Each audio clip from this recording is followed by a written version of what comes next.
কোনো অংশ দলে নেই, দু একটি জায়গায় ছোটখাটো বিচ্যুতি আছে, তাদের সংশোধিত হতে বলা হচ্ছে কর্মীদের, তারাই তাদের সংশোধিত করে দেবে। দলের যে তৃণমূলকরণ নয় তারও ফের আবার আপনি কড়া বার্তা দিলেন আজকে। দলের যে তৃণমূলীকরণ নয় ফের আপনি কড়া বার্তা। না, কড়া বার্তা আগে পরের কোনো ব্যাপার নেই। বিজেপি তৃণমূলীকরণ হয় না, হতে পারে না, হলে সেটার বিজেপি থাকবে না। সুতরাং এটা কোনোদিন হবেই না। কেউ কেউ নিজেদের স্বঘোষিত কাউন্সিলর করে ফেলেছেন এলাকায় এলাকায়।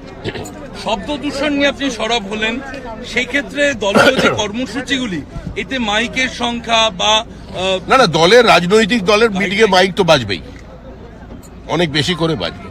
কিন্তু এটা হচ্ছে এই দমদম লোকসভা কেন্দ্রের, বিশেষ করে আমাদের রাজারহাট গোপালপুর কেন্দ্র, দমদম কেন্দ্র, আমাদের বরানগর, কামারহাটি, এই সমস্ত জায়গায় সমস্ত ব্যবসায়ী বৃন্দ পর্যন্ত যারা বাজার বসেন তারা পর্যন্ত এসে বলছেন যে আমরা অতিষ্ঠ হয়ে যাচ্ছি। কারণ মায়ের শ্রাদ্ধ হচ্ছে, 7 দিন ধরে অখণ্ড রাম সংকীর্তন চলছে, ঘরের মধ্যে করো, 40টা মাইক লাগানোর দরকার নেই।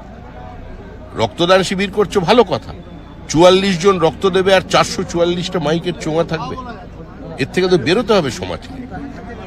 এগুলোর পরিবর্তন করবার জন্যই তো মানুষ আমাদের ভোট দিয়েছেন। রাজ্য সভাপতি আগামীতে কোনো গাইডলাইন করে দেবেন যে অংশগ্রহণকারী মাইকের সংখ্যা বা ইত্যাদি নিয়ে আপনারা এমন কিছু ভাবছেন? আমাদের দলে যেটা হয় সেটা টিম গেম, রাজ্য সভাপতি আলাদা করে কিছু করতে পারে না।